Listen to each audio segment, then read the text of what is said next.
Engkau ajaib, dahsyat dan luar biasa. Engkau mengasihi kami semua dan kebaikan-Mu nyata bagi kami Tuhan. Hari lepas hari, di tengah-tengah situasi apapun juga.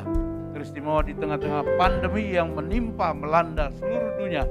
Di hari-hari ini Tuhan, kami tetap merasakan kebaikan-Mu ajaib bagi kami semua.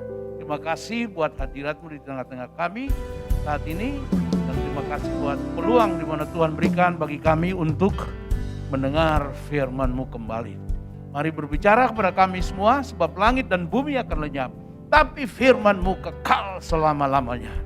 Karena itu biarlah perkara yang kekal itulah yang diwartakan berulang-ulang kali bagi kami, supaya kami terus diajar Tuhan, dinasihati, ditegur, bahkan diberkati Tuhan lewat firman-Mu. Dan jika ada di antara kami yang hadir di tempat ibadah ini maupun kami yang ada di rumah masing-masing mengikuti ibadah ini Tuhan, apapun masalah kami percaya Tuhan sanggup melawat dan merubah keadaan kami. Terima kasih Tuhan, urapi kami dengan urapan yang baru dan biar firman-Mu memberkati kami sekalian. Di dalam nama Tuhan Yesus kami berdoa. Haleluya. Semua kita yang siap diberkati sama-sama kita katakan amin, amin, amin, amin. Puji Tuhan. Silakan duduk kembali Bapak Ibu yang kasih dalam Tuhan. Yang ada dalam ibadah onsite di tempat ini dengan prokes. Maupun saudara-saudara yang ada di rumah. Tuhan memberkati kita semua. Puji Tuhan, kita langsung saja membuka Alkitab kita.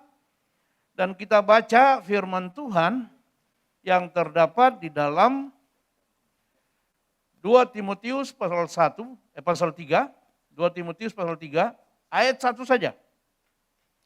2 Timotius pasal 3 ayat 1, karena hari ini saya mau bicara tentang gaya hidup di tengah-tengah masa yang sukar. Gaya hidup di tengah-tengah masa yang sukar. Apa gaya hidup kita atau bagaimana gaya hidup kita di tengah-tengah masa yang sukar ini. 2 Timotius pasal 3 ayatnya yang pertama. Perikop ini ayat 1 sampai dengan ayatnya yang ke-9. Itu judulnya keadaan manusia pada akhir zaman ya. Tapi kita baca ayat 1 saja. Baik, kalau Bapak Ibu sudah dapat kita akan baca, oh ya ini di layar ada ini. Layar lebih besar, lebih mantap ya. Kita baca sama-sama ya. 1, 2, 3. Ketahuilah bahwa pada hari-hari terakhir akan datang masa yang sukar. Ayat ini aja. Ketahuilah. Jadi di zaman di mana Paulus menulis kepada Timotius ini, menggembalakan Timotius, meng-hire dia supaya dia jadi anak rohani, anak didik yang qualified, yang hebat. Di dalam pasal 3 ini, ayat 1 ini Paulus mulai dengan kata-kata, ketahuilah bahwa pada hari-hari terakhir akan datang masa yang sukar. Jangan sampai kita terlena. Paulus mengingatkan Timotius supaya dia harus tahu situasi di akhir. Lama sekali ini tulisan ini ya, firman ini. Tapi kita lihat bahwa firman itu selalu relevan sesuai situasi kondisi. Dan keadaan manusia memang tidak berubah dari dulu sampai sekarang, malah sekarang lebih tambah jahat. Jangan lupa itu, sekarang tambah jahat. Dikatakan bahwa hari-hari terakhir akan datang masa yang sukar. Masa yang sukar. Kata-kata sukar di sini itu artinya sulit. Tidak mudah untuk dikendalikan. Situasinya tidak gampang. Sulit. Keadaannya sulit. Itu artinya. Jadi karena keadaannya sulit, makin sulit, itu mempengaruhi kehidupan manusia. Mempengaruhi sikap ya, mempengaruhi karakter juga, mempengaruhi keadaan manusia itu sendiri. Di dalam dia berperilaku. Sehingga dikatakan kalau kita lihat lebih jauh, akibat dari masa yang sukar itu, maka manusia itu akhirnya mencintai dirinya sendiri dan menjadi hamba uang. Coba kita baca selanjutnya ya, coba bisa dibuka ya. Dibuka supaya kita baca aja. Baca aja sepintas, saya tidak jelaskan semua. Tapi kita baca sepintas saja. Sampai dengan ayatnya yang ke-5 saja. Ya, mulai dari ayat 2 ya. Ini akibat masa yang sukar ini mempengaruhi gaya hidup manusia ini sehingga kelakuannya seperti ini. Ayat 2 mulai, 1, 2, 3. Manusia akan mencintai dirinya sendiri dan menjadi hamba uang. Mereka akan membual dan menyombongkan diri. Mereka akan menjadi pemfitnah. Mereka akan berontak terhadap orang tua dan tidak tahu berterima kasih. Tidak mempedulikan agama. Tidak tahu mengasihi, tidak mau berdamai, suka menjelekkan orang, tidak dapat mengekang diri, garang, tidak suka yang baik, suka mengkhianat, tidak berpikir panjang, berlagak tahu, lebih menuruti hawa nafsu daripada menuruti Allah. Secara lahiriah mereka menjalankan ibadah mereka, tetapi pada hakikatnya mereka memungkiri kekuatannya. Jauhilah mereka itu. Jadi keadaan makin sukar, hidup manusia seperti ini kelakuannya. Kita sedang hidup di hari-hari seperti ini. Karena itu hari ini kita perlu merenungkan bersama-sama. Bahwa kita sedang ada dalam situasi atau masa yang seperti itu. Saya tidak usah bicara panjang lebar, saudara bisa lihat saja kondisi, keadaan ya. Situasi. Orang tambah garang loh. Orang itu sepertinya beribadah tapi memungkiri kuasa Tuhan dalam ibadah. Beragama tapi sesungguhnya seperti orang tidak beragama, malah mempergunakan agama sebagai alat untuk mempengaruhi dan untuk kepentingan diri sendiri. Mempengaruhi orang lain dan untuk kepentingan diri sendiri. Ya, kita sudah tahu itu semua. Nah ini maksud saya masa yang sukar. Kita ada di hari-hari seperti ini. Nah karena itu apa pertanyaannya ya? Pertanyaannya itu. Atau bagaimana gaya hidup kita di masa yang sukar ini? Supaya kita tidak ikut arus, hanyut, akhirnya kita juga mengalami masalah dalam hidup ini terus-menerus, tenggelam, dan kalah dalam iman kita ya, pengiringan kita kepada Tuhan. Tuhan mau kita menang. Karena itu minimal ada 4 sikap dalam menjalani hidup di masa yang sukar ini. Menurut saya tidak melihat dan menjelaskan lebih jauh dalam 4 hal ini, saudara-saudara. Tapi saya mencoba untuk memberi jawab saja kepada kita berdasarkan firman. Untuk menolong kita sehingga kita tetap kuat di tengah-tengah masa yang sukar. Kita tetap eksis. Dan kita terus diberkati oleh Tuhan. Supaya bisa jadi berkat bagi orang lain. Itu yang Tuhan mau ya. Nah karena itu sikap yang pertama adalah kita tidak perlu takut terhadap semua situasi yang kita hadapi. Jadi dengan kata lain, kita harus tetap tenang menghadapi semuanya. Coba buka di dalam Matius pasal 14. Matius pasal 14 ayat 27. Di sana dikisahkan dalam Matius pasal 14 ini, situasi atau keadaan murid-murid di tengah danau. Waktu itu Yesus menyuruh mereka duluan menyeberang, dan sementara Yesus berdoa di bukit. Lalu kemudian datang angin yang kencang, menimpa perahu mereka, dan hampir tenggelam. Dalam situasi seperti itu, mereka melihat Tuhan Yesus berjalan di atas air mendapati mereka. Dan kata Tuhan Yesus begini, di tengah-tengah keadaan yang sukar dikendalikan itu ya. Begini, 1, 2, 3.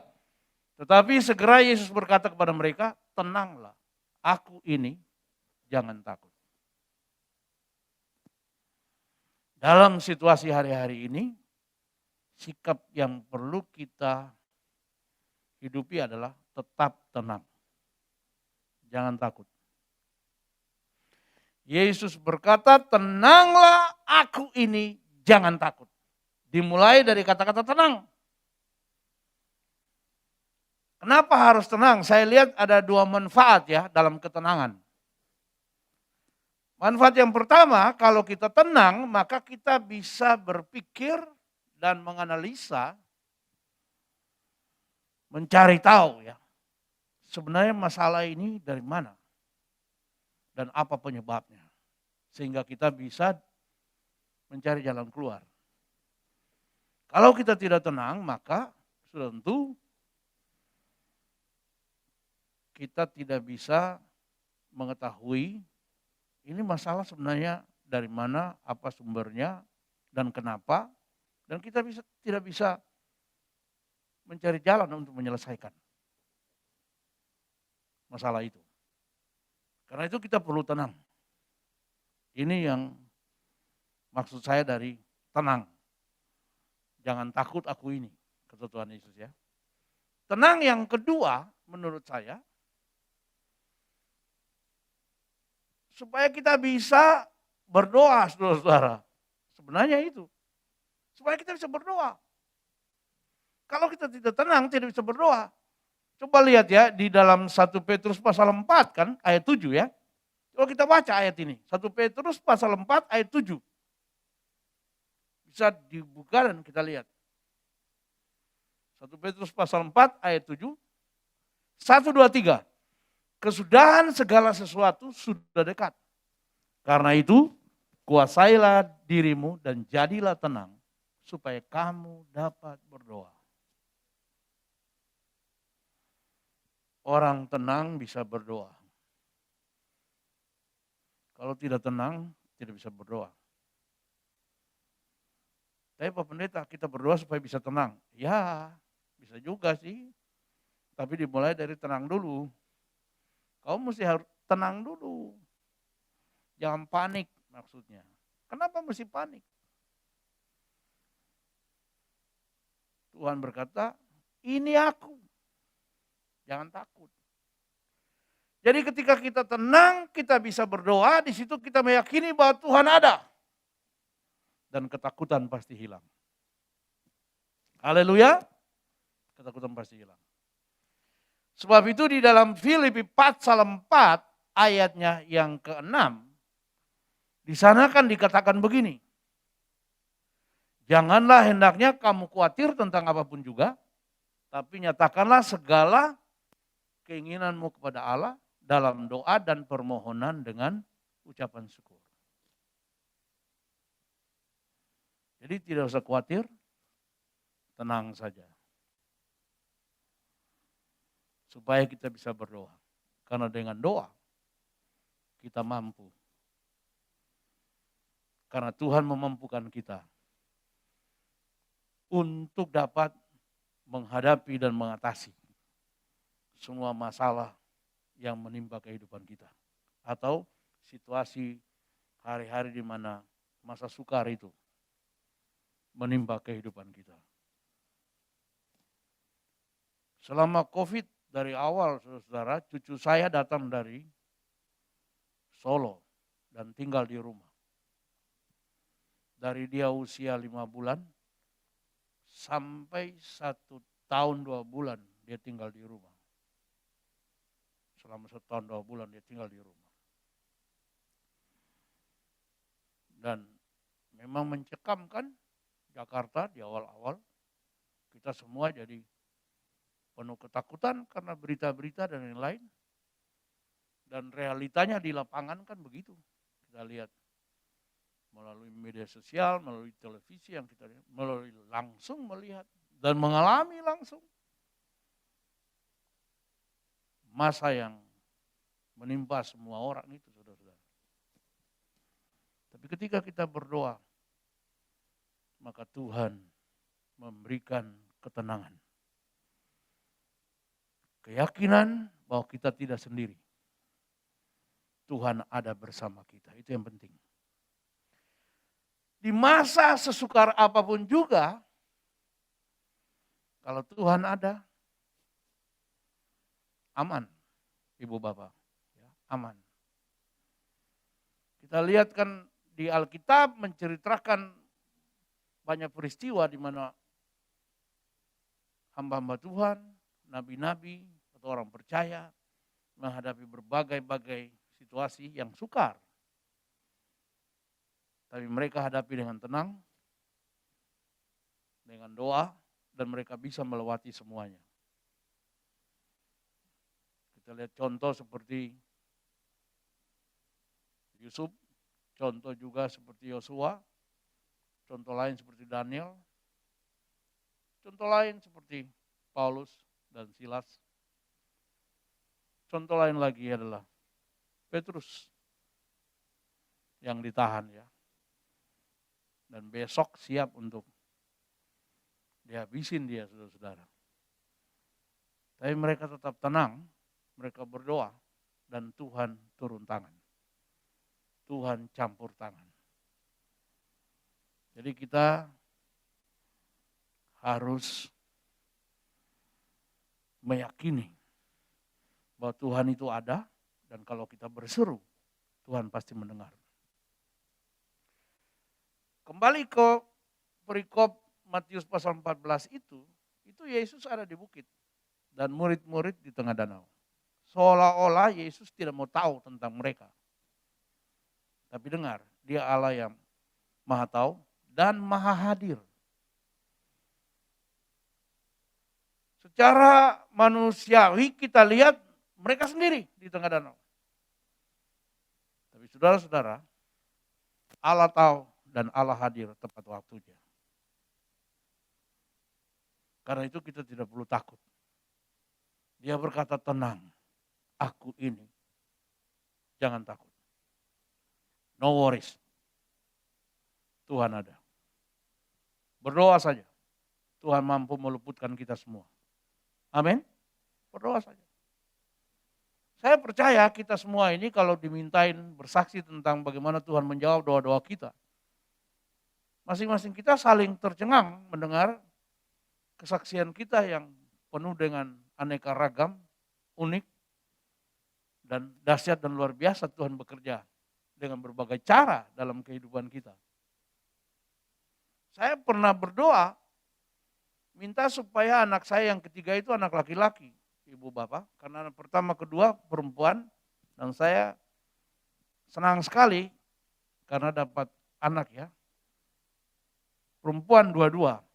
Tapi kemudian saya bilang, wah kalau ada satu anak laki-laki bagus ini. Jadi saya berdoa, Tuhan biar ini yang ketiga anak laki-laki.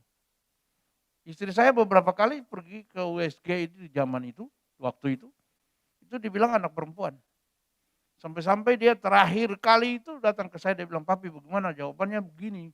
Dokter bilang, saya bilang tidak apa-apa. Anak laki, anak perempuan sama saja. Semuanya anak berkat Tuhan. Cuma mami perlu tahu ya, papi sudah berdoa. Anak ini laki-laki. Jadi beberapa hari sebelum dia lahir itu saya di mimbar selesai khotbah, saya bilang bahwa saya sudah berdoa anak saya ini laki-laki yang sebentar lagi akan lahir, walaupun mamanya sudah bilang sama saya, anak perempuan, sudah 3 kali. Karena itu saya sudah menyiapkan namanya Yosua. Sudah selesai. Pulang saya gonceng istri saya, waktu masih kebaktian di Kuitang.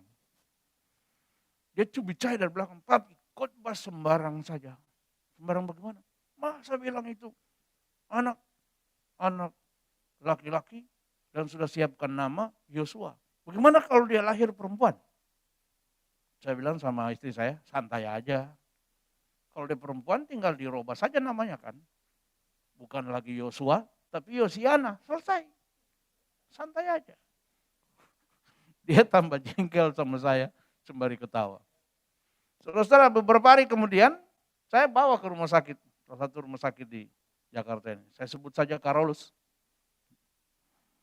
Saya suka ke situ karena terngiang dengan lagu yang terkenal itu kan. Aku berpisah di terasin Karolus. Itu ada lagu itu. Lagu nostalgia. Aku berpisah di terasin Karolus. Jadi saya selalu ke situ. Masuk salnya sal Immanuel namanya. Duduk tunggu situ. Cukup lama dan suster datang bilang, Pak, selamat. Jagoan dia bilang begitu. Ya saya enggak gitu, diam aja. Apa maksudnya? Nanti sementara kita beresin Bapak bisa datang. Saya akan panggil. Oh ya. Nah, setelah mereka beresin dia datang. Pak silakan Pak, boleh masuk lihat. Saya masuk.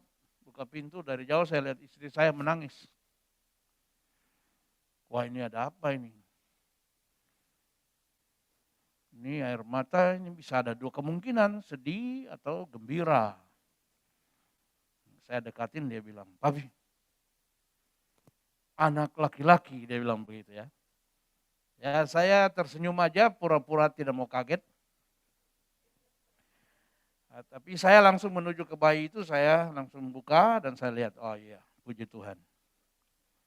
Karena itu saya tambahkan lagi 1 nama buat dia. Karena salnya Immanuel, saya tambahkan Yosua Immanuel. Tidak ada yang mustahil bagi Tuhan. Doa merubah segala-galanya. Bukan karena doanya, tapi karena Tuhannya.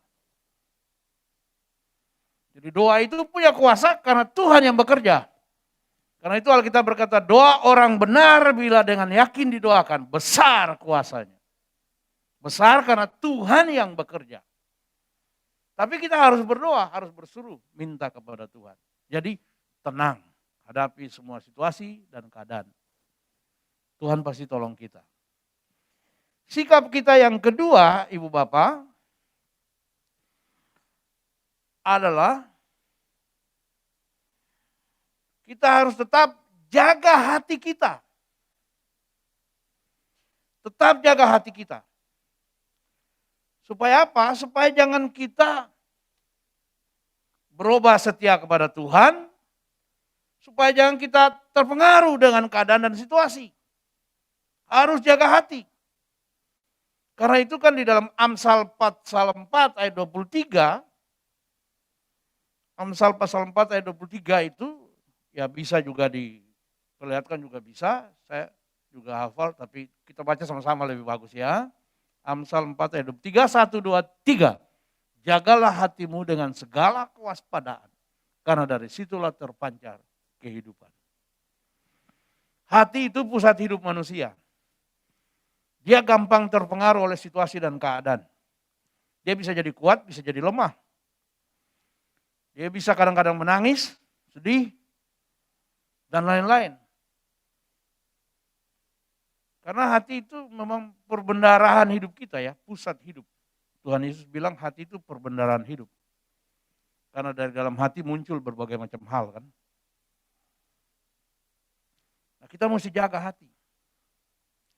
Supaya dia tetap bersih, dia tetap kuat. tahan banting. Tidak mudah menyerah dan putus asa oleh karena keadaan yang sukar. Kalau kita baca di dalam Yosua pasal 1, ayat 6, 7, itu bicara tentang kuatkan dan teguhkan hati ya. Tuhan berkata kepada Yosua. Karena dia yang akan memimpin bangsa itu, bangsa Israel masuk tanah Kanaan. Suatu keadaan di mana memang agak berat. Tapi Tuhan suruh dia kuatkan hati, hadapi semua. Jadi kita lihat betapa penting hati ini harus dijaga. Sebab itu kalau kita baca lebih jauh di dalam Yosua 1 ayat 9, ayat 9-nya saja ya, kita baca. Itu Tuhan perintahkan kepada Yosua begitu. Dan saya kira itu juga bagi kita semua. 1, 2, 3. Bukankah telah kuperintahkan kepadamu, kuatkan dan teguhkanlah hatimu, janganlah kecut dan tawar hati, sebab Tuhan Allahmu menyertai engkau kemanapun engkau pergi. Ini dahsyat.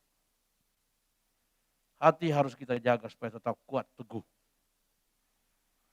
Tetap mantap, iring Tuhan, percaya Tuhan, yakini akan pertolongan Tuhan di tengah-tengah masa yang sukar. Itu harus. Jangan kecut, jangan tawar hati. Karena di dalam Amsal pasal 24 ayat 10 bilang apa? Kita baca lagi, Ibu Bapak, supaya jangan dari dalam kepala saya, karena saya hafal saudara-saudara. Tapi betul-betul ada. 1, 2, 3. Jika engkau tawar hati pada masa kesesakan, kecillah kekuatan.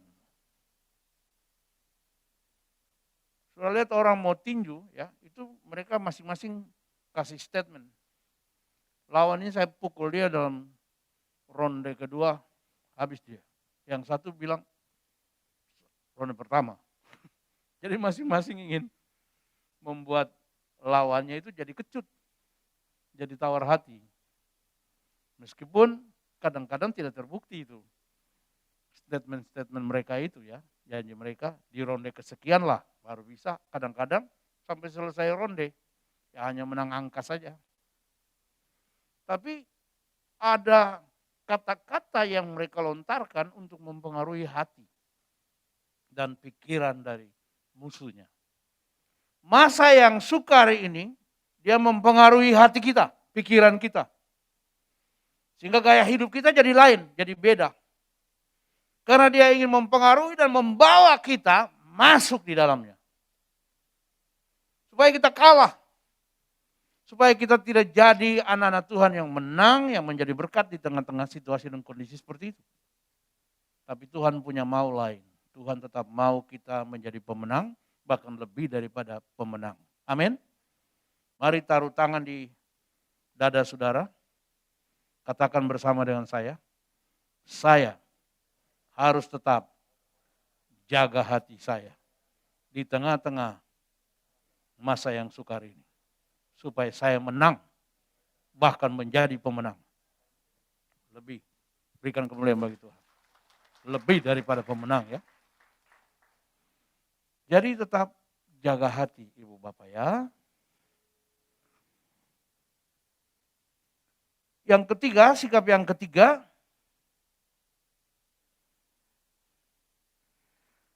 kita harus tetap utamakan Tuhan. Saya ulangi, harus tetap utamakan Tuhan atau fokus kepada Tuhan. Jangan fokus kepada masalah. Jangan fokus kepada situasi yang sukar.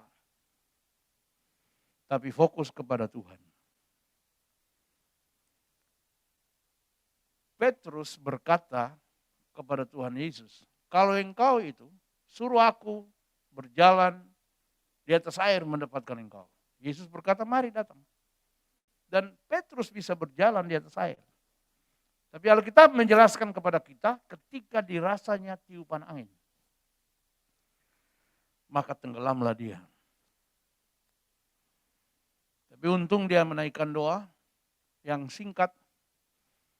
Saya sebut itu doa GBI, doa yang singkat.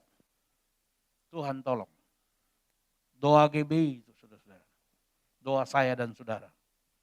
Maksudnya doa orang percaya ya. Doa singkat, Tuhan tolong. Dan Tuhan tolong dia. Coba kalau dia naikkan doa syafaat yang panjang saudara-saudara.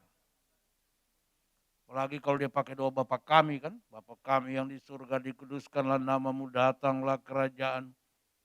Karena ada orang yang doa itu kan begitu. Panjang, lebar, lama. Doa makan saja dia kemana-mana dulu kan, baru balik.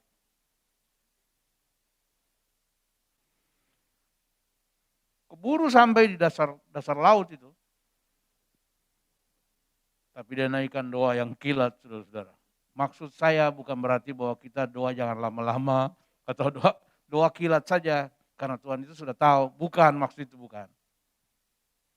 Tapi maksud saya adalah untung dia berseru kepada Tuhan kan. Tuhan tolong.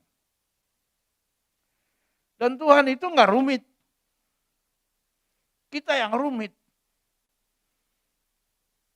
Bikin aturan yang rumit, aturan gereja yang rumit, aturan pelayanan yang rumit. Itu kita. Tuhan tidak rumit. Gampang saja, sederhana saja. Praktis, Tuhan itu praktis. Kita yang terlalu bertele-tele segala macam hal. Tuhan tidak. Karena itu ketika Petrus menaikkan doa yang tidak rumit itu saudara-saudara. Tuhan tolong dia. Nah, ini yang saya mau kasih tahu sama saudara semua, baik yang di sini maupun yang di rumah. Jangan anggap Tuhan itu bertele-tele dan rumit ya. Segala macam. Enggak. Tuhan mengasihi kita dan dia segera akan menolong kita. Kalau kita memang butuh pertolongannya. Bukan berarti bahwa saya tidak setuju dengan aturan-aturan dalam gereja. Tidak, saya setuju juga. Tapi hendaklah aturan-aturan itu jangan dibuat rumit. Apalagi untuk menolong orang. Aturan-aturan itu ada supaya tertib dan bisa dipertanggungjawabkan. Ingat itu. Tapi tidak boleh rumit dalam kita menolong orang. Seperti ada orang di rumah sakit kita perlu tolong segala macam. Tanda tangan mesti di sana, kesana lagi tanda tangan, kesana lagi tanda tangan, sana lagi tanda tangan. Rumahnya jauh-jauh. Terakhir baru bendahara tanda tangan dan keluarin uang.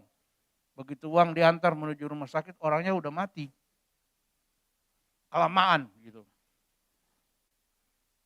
Jadi Tuhan itu tidak bertele-tele. Praktis saja. Ketika kita berseru, dia langsung menolong kita. Nah, biar kita fokus kepada Tuhan.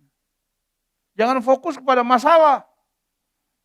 Fokus kepada Tuhan. Karena itu dalam Matius pasal 6 ayat 33 ya. Coba Matius 6 ayat 33. Semua kita sudah tahu itu. Tapi kita mau baca sama-sama. 1, 2, 3. Tetapi carilah dahulu kerajaan Allah dan kebenarannya. Maka semuanya itu akan ditambahkan kepadamu. Fokus kerajaan Allah dan kebenaran. Bukan hal-hal lahiriah.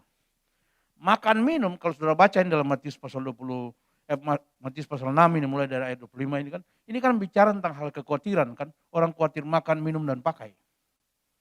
Dan Tuhan kasih ada dua analogi. Lihat burung di udara, dia tidak tanam padi. Tapi Bapamu pelihara dia, kasih makan dia.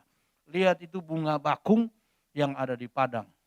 Dia tidak memintal benang. Tapi Salomo dengan segala kemegahannya pun tidak berpakaian melebihi keindahan daripada salah satu bunga itu. Betapa hebat Allah mendandani dia. Apalagi kamu orang yang kurang percaya. Tapi cari dulu kerajaan Allah dan kebenaran.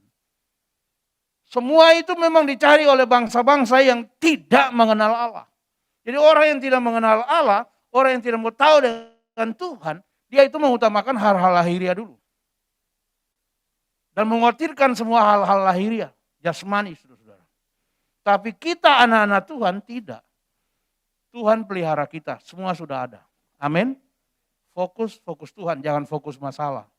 Jangan fokus kepada keadaan dan situasi yang sukar ini. Dari Omikron mulai apa itu dia punya varian apa itu sampai muncul delta terakhir sekarang ini Omikron lagi nanti mau beranak lagi. Ada lagi dia punya yang baru sudah mulai keluar kan, WHO sudah mulai keluarkan. Bikin orang takut semua dan lain-lain dan kita fokus ke situ. Tidak usah fokus. Ikuti aturan atau prokes ya dan tetap fokus pada Tuhan. Amin. Jangan batasi Tuhan dengan cara pikir kita, pandang kita yang kecil. Tuhan itu besar dan di mana saja kita bisa berjumpa dengan Dia dan Dia bisa melawat kita. Yang terakhir, sikap kita yang keempat adalah kita harus tetap percaya bahwa Tuhan pasti buka jalan. Saya ulangi ya, kita harus tetap percaya bahwa Tuhan pasti buka jalan. Tuhan pasti buat mujizat terhadap kita. Syarat untuk melihat mujizat, percaya. Itu aja saudara-saudara ya. Itu aja. Coba saudara lihat dalam Yohanes pasal 11 ayat 40. Ini kisah Lazarus mati dan Tuhan Yesus membangkitkan dia. Dan apa kata Tuhan Yesus? 1, 2, 3. Jawab Yesus, bukankah sudah kukatakan kepadamu, jikalau engkau percaya, engkau akan melihat kemuliaan Allah. Kita bisa lihat kemuliaan Allah kalau percaya. Tapi kalau ragu-ragu, tidak percaya, nggak bisa lihat. Dalam Matius pasal 8 cerita tentang perwira Kapernaum. Pembantunya sakit dan dia suruh undang Tuhan Yesus untuk datang menyembuhkan dia. Sementara di jalan dia utus orang. Tuhan jangan datang ke rumah saya sebab saya ini orang berdosa tidak layak menerima engkau. Cukup katakan sepatah kata saja. Maka hambaku itu pasti sembuh. Dahsyat. Yesus memuji iman dari perwira itu. Luar biasa ya. Kita harus percaya. Tetap percaya. Saya percaya, saudara tetap percaya. Jangan ragu-ragu. Orang yang ragu-ragu sama seperti gelombang laut yang diombang-ambingkan kian kemari oleh angin sakal. Jadi yang membuat kita tidak melihat dan mengalami mujizat adalah keraguan-raguan kita terhadap kuasa Tuhan, pemeliharaan Tuhan.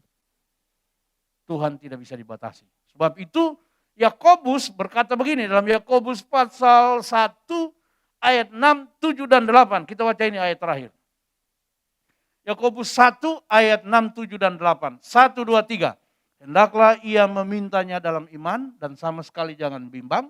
Sebab orang yang bimbang sama dengan gelombang laut yang diombang-ambingkan kian kemari oleh angin. Terus, orang yang demikian janganlah mengira bahwa ia akan menerima sesuatu dari Tuhan. Ayat 8. Sebab orang yang mendua hati tidak akan tenang dalam hidupnya. Kalau kita bimbang, jangan berpikir kita akan dapat sesuatu dari Tuhan. Kita harus yakin. Karena itu Yesus berkata, kalau kamu berdoa dan yakin seolah-olah kamu sudah terima, maka hal itu akan diberikan kepadamu. Jadi berdoa seolah-olah. Jadi sudah seolah-olah itu seperti kayaknya saya sudah terima ini. Kayaknya sudah ada di rumah saya ini. Kayaknya saya ini sudah sembuh ini. Kan seolah-olah. Padahal belum, tapi seolah-olah. Ketika kita seolah-olah seperti itu, artinya kita yakin seperti itu, maka hal itu diberikan kepada Tuhan Yesus. Nah, ini sesuatu yang dahsyat. Karena itu saya ada bikin satu lagu yang refnya itu percaya saja, percaya saja. Tuhan Yesus pasti buka jalan. Inilah 4 sikap di tengah-tengah masa yang sukar. Yang akan membawa kita untuk mengalami berkat dan pertolongan Tuhan. Selamat berjuang, Tuhan Yesus memberkati saudara semua. Amin. Silakan kita tunduk kepala, saya mau berdoa bagi kita semua. Baik kita yang di sini maupun di rumah, Tuhan mengasihi kita dan Tuhan mau menolong kita sekalian. Terima kasih Tuhan buat firman-Mu. Meteraikan kebenaran-kebenaran yang kami sudah dengarin dalam hati kami. Mampukan kami menghidupinya. Karena ketika kami menghidupi kebenaran-kebenaran-Mu, kebenaran-Mu pasti memerdekakan kami. Terima kasih Tuhan. Kami akan mengalami terobosan-terobosan yang baru. Dan kami akan hidup terus di dalam mujizat Tuhan. Dari hari ke hari. Sehingga hidup kami menjadi berkat bagi orang lain dan Tuhan dimuliakan. Berkati semua jemaat-Mu yang hadir di tempat ini, maupun yang sedang mengikuti firman ini di rumah masing-masing. Apapun masalah dan pergumulan mereka, Tuhan lawat, Tuhan jamah, Tuhan tolong kami semua. Di dalam nama Yesus, kami bersyukur, kami terima berkat dan pertolongan Tuhan. Haleluya. Sama-sama kita katakan, amin, amin, amin. Selamat hari Minggu, Tuhan Yesus memberkati kita semua. Saya serahkan kembali.